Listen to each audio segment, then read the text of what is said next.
Welcome to my channel Starlight Sci-Fi Stories. Thanks for watching. Please like and subscribe. The alarms began before the sun rose. Deep inside the orbital city of Karsik Station, warning lights flashed red along the curved walls. Sirens echoed through glass corridors built for beauty, not survival. The station drifted above the blue gas giant Hellier, a jewel of alien engineering that had never failed. Until now. High-ranking alien officials moved quickly through the upper levels, their long robes brushing polished floors. Their voices were calm, controlled, and sharp with command. Seal the noble sectors. Evacuate the council chambers. Divert power from the lower decks.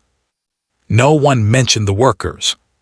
Far below the shining halls, in the maintenance levels buried near the station's core, Jonah Cross felt the first explosion rattle the walls. He was tightening a loose panel when the floor shook. Dust fell from the ceiling. The lights flickered once, twice, then stabilized. Jonah slowly exhaled. "That's not good," he muttered. Around him, other humans froze. They had learned what shaking metal meant on an alien station. It meant systems were failing. And when systems failed, humans were usually the ones left behind to fix them. A loudspeaker crackled overhead. The voice that followed was cold, mechanical, and alien. "Attention, non-essential personnel. Evacuation of upper sectors is in progress. Remain at your assigned stations until further notice." Jonah looked up at the speaker, his jaw tightening. "Non-essential," he said quietly. He wiped grease from his hands and checked his wrist console. Reactor pressure was climbing. Shield harmonics were unstable. 3 separate systems were feeding wrong data into each other. This wasn't a simple failure. This was a chain collapse. Above him, Supervisor Velari Teth stood on a balcony overlooking the central control chamber. Her silver-blue skin reflected the red emergency lights. Her 4 eyes scanned data streams with perfect focus. "This is inefficient," she said calmly. "Probability of core breach has risen to 27%. A subordinate shifted beside her. "Shall we order full evacuation, Overseer?" Velari paused only a moment. "Of course, preserve leadership assets. The station can be rebuilt." "And the workers?" Velari didn't even look at him. "They are replaceable." Down in the maintenance levels, Jonah's console beeped sharply. A warning symbol flashed across the screen. "Core feedback loop, DATCTD." His breath caught. If that loop reached critical mass, the station wouldn't just shut down. It would tear itself apart. Jonah opened a private channel and spoke quickly. "Maintenance Team 7, respond. Anyone reading this?" Static answered him, then one voice. "Jonah, this is Malik. They're sealing bulkheads above us. Elevators are offline." Jonah closed his eyes for half a second. "They're leaving," Malik said quietly, "aren't they?" Jonah didn't answer right away. He looked at the reactor schematics scrolling across his screen. Old designs. Modified alien tech layered over human engineering. A patchwork system that only worked because someone had kept it alive. Because humans had. "If we don't break the feedback loop," Jonah finally said, "the core goes critical in 16 minutes. There was silence on the channel. 16 minutes, Malik repeated. "Yeah." Another voice joined in, shaking. "We can't outrun that." Jonah swallowed. "No," he said, "but I might be able to slow it down." "You mean fix it?" Malik asked. Jonah stared at the glowing warning symbols. "No," he said honestly, "I mean hold it." Up in the control chamber, Velari watched energy spikes ripple across the holographic core model. Her expression remained neutral, but something about the pattern bothered her. "This station was not designed to fail like this," she said. A technician nodded. Human modifications were added over several cycles. Their repair methods are unconventional. Velari folded her hands behind her back. and yet effective. Another tremor shook the chamber. Consoles flickered. "Overseer," the technician said sharply, "core integrity is dropping faster than projected." Villari's eyes narrowed slightly. "Why?" Down below, Jonah stood in front of the reactor access chamber. Heat radiated through the thick alloy door. Warning glyphs pulsed in alien script. He keyed in his clearance code. The system hesitated, then unlocked. Hot air blasted his face as the door slid open. Blue-white energy arced across the chamber like living lightning. The reactor's containment field was unstable, flickering in and out of alignment. Jonah stepped inside. His suit screamed warnings at him: radiation, heat, structural stress. He ignored them. He moved toward the core junction, where 3 power conduits fed into a central regulator. One conduit had ruptured, feeding raw energy back into the system. "That's our loop," Jonah whispered. His hands shook as he reached for the manual stabilizers. They were alien-made, designed for precision tools, not human hands. The system needed a bridge, a physical one, something to carry excess energy long enough to reset the regulator. Jonah looked down at his gloved hands. He laughed once, short and breathless. "Of course," he said. He opened a channel. "Malik," he said, "I need you to listen carefully." "What are you doing, Jonah?" "Buying time." "You can't." 6 minutes, Jonah said firmly. "That's all I need. When the core pressure drops, you reroute auxiliary power through Node C." There was panic in Malik's voice now. "Jonah, you're inside the core chamber. That will kill you." Jonah stepped closer to the sparking conduit. "Yeah," he said, "I know." He cut the channel. Up above, Villari watched the data stream spike, then hesitate. "Overseer," a technician said slowly, "core pressure is stabilizing." Villari turned sharply. "Explain." "I don't understand it," the technician admitted. "Something is acting as a temporary regulator." Villari's eyes widened just a fraction. "That is not possible," she said. Jonah grabbed the ruptured conduit. Pain exploded through his arms. Even through insulated gloves, the energy burned like fire and ice at once. His muscles locked. His teeth clenched so hard he thought they might shatter. He screamed, but he didn't let go. He shifted his stance, forcing his body between the broken lines. The energy surged through him, grounding itself through his suit, his bones, his very heart. Every instinct told him to run. He stayed. The countdown ticked down in his vision. Core breach 0432. Sweat poured down his face, his vision blurred. "Come on," he gasped, "come on." In the control chamber, Villari stared at the readings in disbelief. This pattern," she said slowly. "It resembles biological resistance." A junior officer whispered, "A living being." Villari's gaze snapped to the maintenance levels on the display. "A human," she said. For the first time in her long career, Villari Teth felt something unfamiliar tighten in her chest. Fear. Back in the core chamber, Jonah felt his knees buckle. He adjusted his grip, screaming again as another surge ripped through him. "Almost," he whispered, "almost there." The countdown hit 0. For one terrible second, everything went white. Then, the energy collapsed inward. The regulator snapped back into alignment. The feedback loop shattered. The reactor stabilized. Jonah fell to the floor. Silence followed, heavy, absolute. Then emergency lights dimmed from red to amber. In the control chamber, the station systems chimed. "Core stability restored," the system announced. "Containment secure." No one spoke. Villari stared at the display, her reflection pale against the blue glow. "Status of the human?" she asked quietly. A technician checked another screen.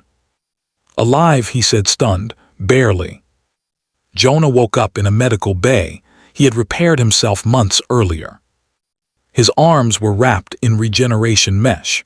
His body felt like broken glass held together by painkillers. A familiar alien figure stood beside his bed. "Velari, you should be dead," she said. Jonah cracked one eye open and smiled weakly. "Yeah," he said, "I get that a lot." She studied him in silence. "Why?" she asked at last. "You were not ordered, you were not compensated, you are classified as non-essential."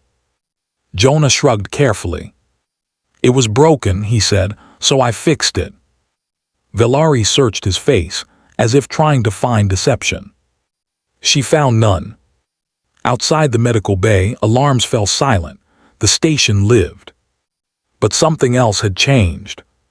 For the first time, the aliens of Karsik Station had seen a human not as a tool, but as a force they did not understand. And that terrified them. Karsik Station did not celebrate survival. Among the alien leaders, survival was expected. Systems were meant to work. Structures were meant to endure. When something failed, it was replaced, not honored.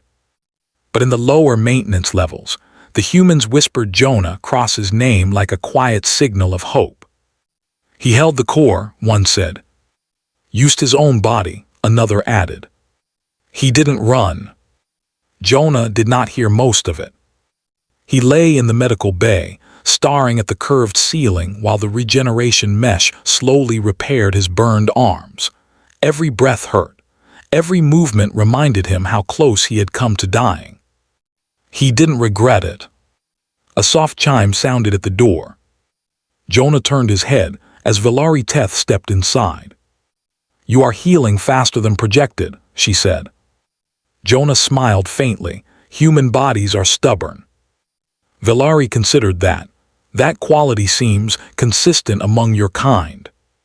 She stood beside his bed, hands folded behind her back, posture perfect as ever. Yet something in her eyes had changed.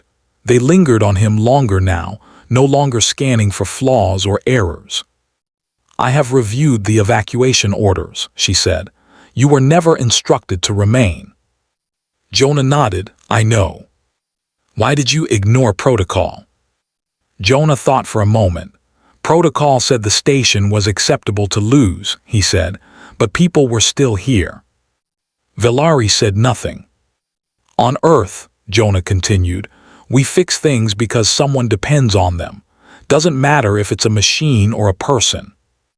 Velari turned away, her gaze drifting toward the sealed window. "Your logic is inefficient," she said quietly. Jonah chuckled. "Yeah, it usually is." Days passed. Karsik Station returned to normal operations, but the mood had shifted.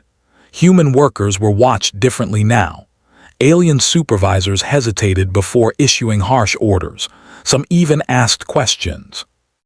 Velari began visiting the lower decks more often. She watched humans repair old systems that should have been replaced long ago. She saw them share tools, cover for each other, and work through pain without complaint. One cycle, she asked Jonah to walk with her.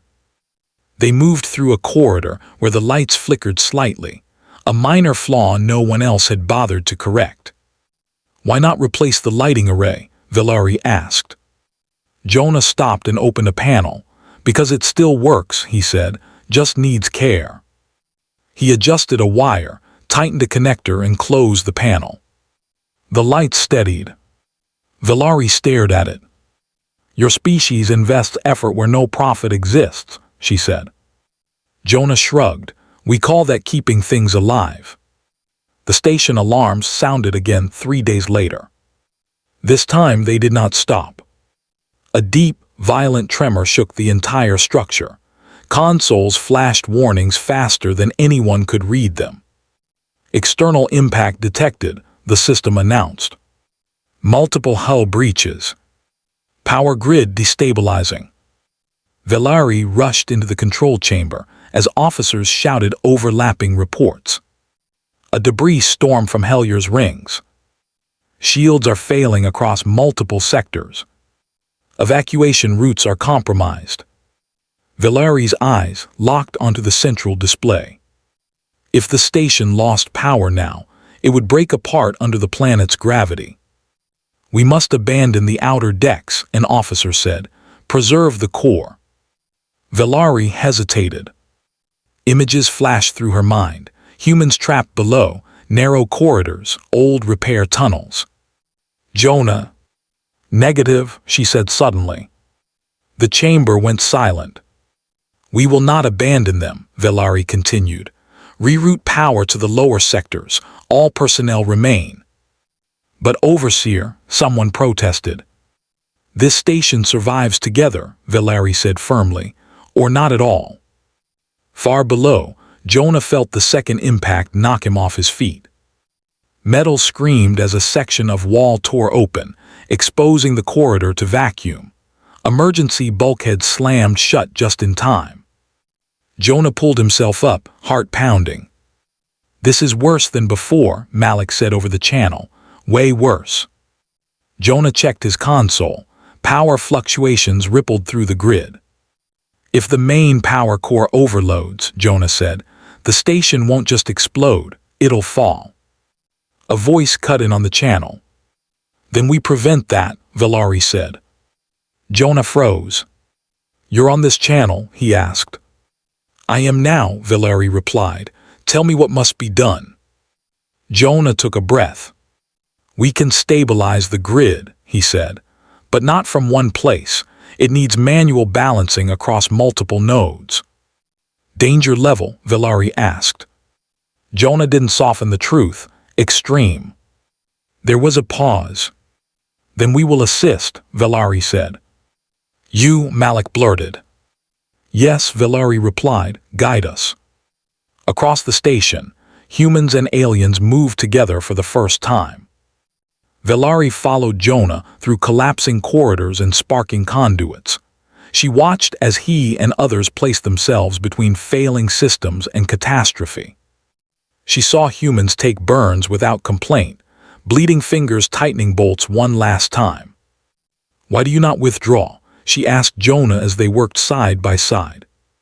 He didn't look up, because if we do, this place dies. That logic would sacrifice you. Jonah met her gaze. Sometimes that's the price. A massive shockwave tore through the station. The main power core surged wildly. Core overload in 30 seconds, Malik shouted. Jonah ran toward the central control node. This is it, he said. We need a manual discharge. Valari followed him without hesitation. You will die, she said calmly. Jonah smiled grimly, probably. They reached the node. Energy arced violently, stronger than before. There's no insulation, Jonah said. Someone has to ground it.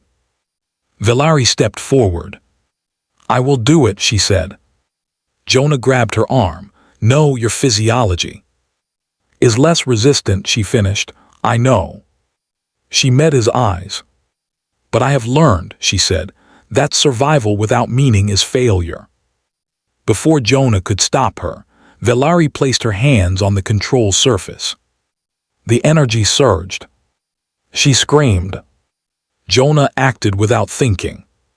He threw himself beside her, gripping the conduit with both hands. Pain exploded through him again, worse than before. The world narrowed to light and fire. Now, Jonah shouted, discharge now. Malik activated the release. The energy burst outward, tearing through the station's outer emitters and venting harmlessly into space. The core stabilized. Jonah and Valari collapsed to the floor. Silence followed. Slow, heavy, then. Power grid stable, the system announced. Structural integrity restored. Jonah lay on his back, gasping. He turned his head. Valari lay beside him, breathing shallow but alive. You humans, she said weakly, you are impossible. Jonah laughed softly. Yeah, we get that. Weeks later, Karsik's station stood whole again. The council chamber was full. Human workers stood openly beside alien officials. No chains, no separation. Villari addressed the assembly. We believed logic alone was strength, she said. We believed emotion was weakness. She turned to Jonah. We were wrong. Murmurs filled the chamber. Humans do not endure because they are expendable, Villari continued. They endure because they choose to. She bowed her head slightly. To Jonah Cross and to all humans. The gesture stunned the room. Later, Jonah stood by a viewport, watching Hellier glow beneath the station. Villari joined him. What happens now? Jonah asked. Change, she said, slow, difficult, but real. He nodded. Worth it, he said. Villari looked at the stars. Your species repairs what others abandon, she said. That is why the galaxy will fear you. Jonah smiled. Good, he said, we'll fix that too. As Karsik's station drifted safely onward, one truth echoed across its halls. Humans were never replaceable. They were the reason things survived. The end.